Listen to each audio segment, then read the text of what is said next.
Here is a medical textbook. It has, can't remember,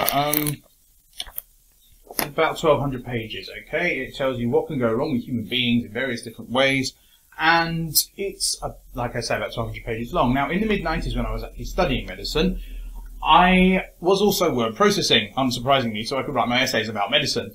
And I bought a book on the most popular word processing program at the time, and it was bigger than this book. And I thought to myself, why is there a book which is just about one program, which is bigger than this book, which is about the entire human body and everything that can go wrong with it, within reason?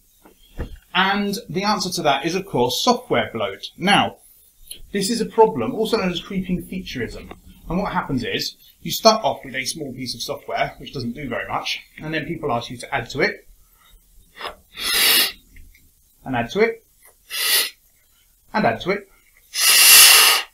until it ends up rather large and rather difficult to use, and 95% of the features are not used by each person. But the problem, of course, is that it's a different 95%, and everybody needs one of the features. So, as a small piece of software, it's more flexible, more responsive, and so forth.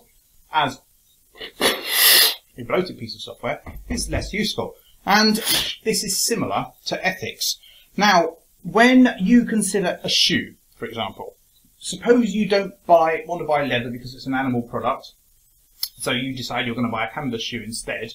You have made a decision which is to do with, the death of animals is involved in the making of this shoe, and the death of animals is apparently not involved in the making of this shoe. However, it is, because possibly this shoe has come from thousands of miles away, and this shoe is made locally.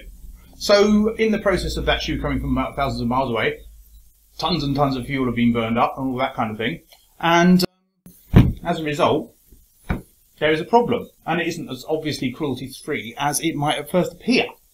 And as a result, you end up paralysing yourself and making the wrong decision. It's analysis paralysis. Now, I don't know what to do about this, because I think ethics is very important, but I think sometimes you have to make decisions which involve compromise. And if you don't do that, then you have a problem, because you end up not doing anything at all. So, the situation is that you end up with the kind of situation where you are unable to do very much, because not only have you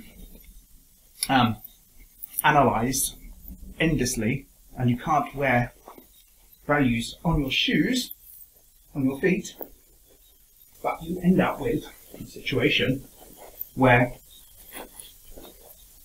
in the end,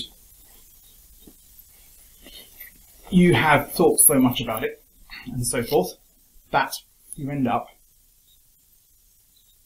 in this sort of situation, where you have all your values hugged close to your chest and taken on board, and you're unable to do very much at all, because you're just sitting there with all your values inside you in a completely torpid state, and you achieve nothing.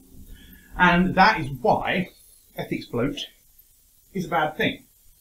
But the only trouble is, when you haven't got ethics bloat, you are ending up not being able to take other people into consideration and their needs, and the needs of animals into consideration, and so forth. So I'm not sure whether that's the answer, but I suppose what I'm saying in the end is that I occasionally make decisions which appear to be unethical, and I compromise, and I work with organisations that perhaps I shouldn't.